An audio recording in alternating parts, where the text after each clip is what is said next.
जी नरेंद्र जी बताएंगे, आज आप एक बार फिर जो है वो एक गौ माता का रेस्क्यू करने जो है यहाँ पर पहुँचे हैं, क्या बात हुई थी और किस तरह से आपको कॉल आया और जिन्होंने आपको फ़ोन किया उन्होंने क्या कहा?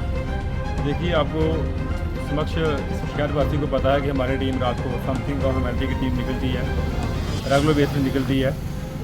ये हमारे नंदीगंज थे, 3 दिन से पहले इनका हम ट्रीटमेंट करके गए थे। हमें किसी की कॉल आई थी और हम उनको बोला था कि हम इतने सक्षम नहीं है कि इसको उठा के गौशाला या कहीं रख पाएँ और आप इसको गौशाला में शिफ्ट करवाएँ। किसी ने इसको शिफ्ट नहीं कराया, जिसके कारण इसका पहले हमने इसकी टांग को लगी थी, उसका एक माइनर सा ट्रीटमेंट था, वो हमारी टीम ने किया। लेकिन नहीं उठाने की वजह से क्या हुआ, फिर से ये बेचारी उसको आप देख रहे हो फुटपाथ पे बैठी, वो फिर से ये हिट हुई और सेकेंड टाइम क्या हुआ, इसकी जो कमर है वो टूट गई। No, he is totally paralyse. अब ये कुछ ना उठ सकती है ना कहीं मूव कर सकती है। और अब इसको सिर्फ इसकी जो है सेवा ही वो मात्र जो है उसको हो सकती है। वो बड़ी ही बदनसीबी की बात है। एक तरफ हम गाय को माता का दर्जा देते हैं, इतना बड़ा सनातन धर्म में हम जिस धर्म में बिलोंग करते हैं उस धर्म में रह के हम इस गौ माता का इसको एक दर्जा देते हैं, एक माँ का दर्जा देते हैं। तो वहीं पे दूसरी तरफ आप देख लो, रोड पे देखो, आप रोड साइड पर मैं आपको एक रिक्वेस्ट करूँगा, कैमरा घुमाओ, देखो ये कैसे रोड पे बैठे हैं। इनकी गलती क्या है मुझे बताएं। इनकी यही गलती है कि ये बेजुबान है। इतनी सी की गलती है कि ये अपने जो ये कहना चाहते हैं ये कह नहीं सकते। ये बड़ा ही दुखदाई है हमारे लिए भी और डिस्ट्रिक्ट कठुआ के लिए भी है।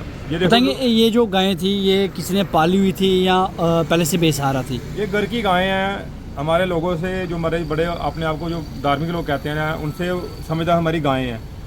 ये बेचारी जब दूध देने का टाइम होता है ये वापस घर में चली जाती हैं। दूध देने के बाद ये बाहर आती हैं और जहाँ कचरा डस्टबिन लगा बाहर ये खाती हैं। और ये हमारे बेचारे जूस वाले हैं, इधर आप देख रहे हैं, सुल्तान का बड़ा भाई है ये। इन्होंने बेचारों ने मुझे 3 बार फ़ोन किया और आज इनकी वजह से इसको छाँव में रखा गया है, इसको खाने को कुछ दिया गया है। क्या ये पता लगाया गया कि ये किसकी गाय थी, किन लोगों ने पहले इसको पाला था? देखो, जब किसी गाय के पल्लू में दूध होगा ना तो सब अपना उसमें अधिकार जमाएंगे, ये मेरी गाय है। जब वही गाय जब फ्रैक्चर हो जाएगी या कहीं रोड एक्सीडेंट हो जाएगी तो कोई नहीं उसको मानेगा। तो सबसे दुखद बात देखो, मैं बड़ी सलूट करता हूँ अब अपनी एडमिनिस्ट्रेशन को। कितने ऑफिशियल और नॉन ऑफिशियल जहाँ से घूमते हैं, वीआईपी भी जाते होंगे, नॉन वीआईपी भी जाते होंगे, कितने सिविलियन जाते होंगे, किसी की नज़र इस बेचारे में नहीं पड़ी। वेटनरी डिपार्टमेंट को छोड़ दो, जो काम वो करते हैं, हम किसी की निंदा नहीं करते क्योंकि मैं खुद भी एम्प्लॉई हूँ। म्यूनसिपैलिटी को देख लो, मैंने डीसी साहब से भी 2-3 बार रिक्वेस्ट की थी, डीसी साहब गौशालाओं का आप पूरा गौशाला में जाएँ, आप गौशाला के बारे में पता करें कि कौन कौन सी गौशाएँ किन किन लोगों ने हथियार रखी है। ये मैं सच बता रहा हूँ आपको, गौशाला उन्होंने अपनी पर्सनल बना के रखी हैं, हथियार के रखी हैं। हम बार बार शहरवासी से ये अपील करते हैं कि जो गौशालाएँ होती हैं ये एक बहुत बड़ी चीज़ है, इसको छोटी चीज़ मत समझो। और ये उनके लिए है जिन बेजुबानों को लोग बाहर छोड़ देते हैं, ये गौशालाएँ उनके लिए बेसिकली होते हैं। जैसे इंसानों के लिए वृद्ध आश्रम है, बच्चों के लिए अनाथालय हैं, ऐसे ही हमारी ये बेसहारों के लिए गौशालाएँ बनी होती हैं। लेकिन बड़ी बदकिस्मती की बात है, हमारे लोगों ने वो पर्सनल जागीर बना के रखी है और अपने नाम पे लेके रखी है। इतनी जगह सरकार से लेके 20 से 25 मात्र गायें उन्होंने उधर रखी होती हैं। डीसी साहब से मैं 2-3 बार रिक्वेस्ट की है, लेकिन सारी टू से उसका कोई रिस्पॉन्ड नहीं आया। कोई आज तक कोई ऐसी टीम नहीं बनी जो इन गौशालाओं का पूरा नियंत्रण कर सके, एडमिनिस्ट्रेशन की तरफ से जो इन गौशालाओं को पूरा लुक आफ्टर कर सके कि किस वजह से हमारे बेजुबान जो है सफ़र कर रहे हैं। उन्हें किस तरह से देखते हैं कि जिस तरह से बेसहारा जानवर हैं ये आए दिन सड़क हादसों का भी जो है वो कहीं ना कहीं शिकार होते हैं। इनकी वजह से कई लोग जो है कहीं ना लोगों की जान भी जो है वो जा चुकी है पिछले कई दिनों की बात करूं तो। लेकिन जो प्रशासन के अधिकारी हैं वो यहाँ से गुजरते होंगे, यहाँ से पुलिस के विभाग के अधिकारी भी गुजरते हैं, सिविल जो सेक्रेटरीट के अधिकारी हैं वो भी यहाँ से गुजरते हैं, लेकिन उनकी नज़र इन पर नहीं पड़ती है। ये बेसहारा है, ये बेजुबान है। और मैं एक बात आपको सरदार जी क्लियर कर दूं, रोड जो है वो बेसहारा के लिए, गायों के लिए नहीं बनी है। साफ सी बात मैं आपको स्पष्ट कर दूं, जो अपने घर में पालते हैं वो तो वेल एंड गुड, लेकिन जो बछड़े को बाहर निकाल देते हैं, जो गायें अपना बेबी को बर्थ नहीं दे पाती उनको जो बाहर निकाल देते हैं, उनके लिए गौशालाएँ हैं।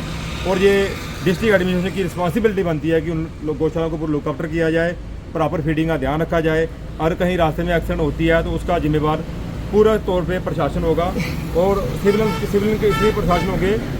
ये डिपार्टमेंट की रिस्पॉन्सिबिलिटी बनती है कि सिविलियन का डाटा लिया जाए। आपको पता है कि इनके कानों में आजकल टैग लगे होते हैं, लोगों ने इनके ऊपर लोन लिया होता है। अगर एडमिनिस्ट्रेशन चाहे तो बड़ा कुछ कर सकती है। रही बात पुलिस की, देखो मैं ये नहीं बोलता कि I work as a part of police, मैं ये नहीं बोलता हम पुलिस के लिए पुलिस के बिहार पे जितने भी जानवर की हमसे सेवा होती है हम करते हैं। आप जानते हैं ये मुहिम शैलेंद्र मिश्रा साहब ने चलाई थी, चिड़िया गंडियाल में गौशाला खोली थी। आज भी उस गौशाला में जैसे भी हम कहें के जानवर रखे जाते हैं और पुलिस बड़े हाई लेवल पे, यानी कि 70 to 75% जो पुलिस का रोल उसमें हो रहा है। और फोल्डर एक वो हो गया, एक काला शाह हो गए और थोड़े बहुत शहर के चंद लोग हैं जो उन गौशालाओं में अपनी सेवा निभाते हैं।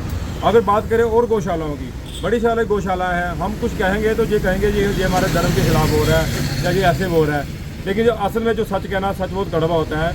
ये डिस्ट्रिक्ट एडमिनिस्ट्रेशन की रिस्पॉन्सिबिलिटी बनती है कि इन गौशालाओं में प्रॉपर, ज़्यादा नहीं मैं कहता, एक वीकली एक विजिट करें, उनका पूरा नौता लें कि क्या परेशानी है, क्या चाहिए क्या नहीं है, ताकि जो ये बेचारे बेसहारा हैं वो उधर आराम से रह सकें। देखिए सरदार जी, इतना पवित्र महीना आ रहा है, श्रावण मास का महीना आ रहा है, जहाँ पे जगह जगह पे लंगर लगाए जा रहे हैं, बड़ा जगहों पे पुण्यदान किया जा रहा है। हम लोग इन दिनों में और आम दिनों में आपने देखा होगा कि मंदिर में जाके नंदी के कान में कोई दुआ मांगते हैं, कुछ भी मांगते हैं, पर बड़ा दुख लगता है जब जो हमारे ओरिजिनल में जो बेचारे नंदीगण हैं वो सफ़र करते हैं ड्यू टू स्टारवेशन। अलग अलग गौशालाओं में देखो बिना चारे के, बिना फोल्डर के बेचारे वो बेजवान जो अपनी जान से हाथ धो देते हैं। और सबसे बड़ी बदनसीबी की बात डिस्ट्रिक्ट कठुआ में ये है कि हमारे पास अभी तो कोई वर्किंग टाइम तो शाम के टाइम तो छोड़ दो, वर्किंग टाइम में कोई ऐसी गाड़ी नहीं है जहाँ पे हम बेचारे जो एक्सीडेंटल बेचारे हमारे बेजान होते हैं उनको लेके हम कहीं पे पहुँचा सकें। और उसके बाद जब कोई हमें कॉल आती है तो वो लोग जब अपने लेवल पे करते हैं, गौशाला से किसी से बात करते हैं तो कोई गौशाला में इंचार्ज है कोई भी उसको लेने के लिए तैयार नहीं होता है। मैं बार बार गौशाला वालों से भी ये रिक्वेस्ट करूँगा, हम भी गौशाला का हिस्सा रहे हैं। अब हमारे पास थोड़ा टाइम का शॉर्टेज होती है, वर्कलोड ज़्यादा होता है, ड्यूटी भी जाना होता है, जितना हमसे होता है हम करते हैं। गौशाला वालों से जी हमारी रिक्वेस्ट रहेगी कि कृपा करके जहाँ गौशाला से किसी पदवी के लिए या किसी से लिंक बनाने के लिए मत जुड़ें। ये बहुत बड़ा एक स्थान है, ये जहाँ पे आप एक गौ माता को 33 करोड़ दे देते का बास कहते हैं, तो जहाँ पर इतनी गौ माता होंगी वहाँ पे कितनी चीज़ों का बास होगा। लेकिन ये बात बताऊँ, इसका एक कारण ये भी है, 20 to 30% ये कारण है कि गौशाला वाले उसको लेने के लिए एग्री नहीं होते हैं। अगर वो एग्री होंगे तो वो बेचारे लोग जो है कोई ना कोई तो कोशिश करेगा उसको लेके जाने की। बड़ी बार हमें कॉलें आई हैं कि हम लेके गए हैं कि गौशाला में बोलते हैं हम इनको रखेंगे नहीं, ये नहीं करेंगे, तो इससे वो बंदे वो जाए नाराज़ होते हैं और वैसे वो हर जगह अलग अलग जगह जाता है। लोगों से मेरी अपील है कि गौशाला के लिए कोई भी आपसे डोनेशन लेने आता है, मैं डायरेक्टली बोल रहा हूँ, हमारा अपना 10 साल का एक्सपीरियंस है, किसी को एक फूटी कोटी मत हो।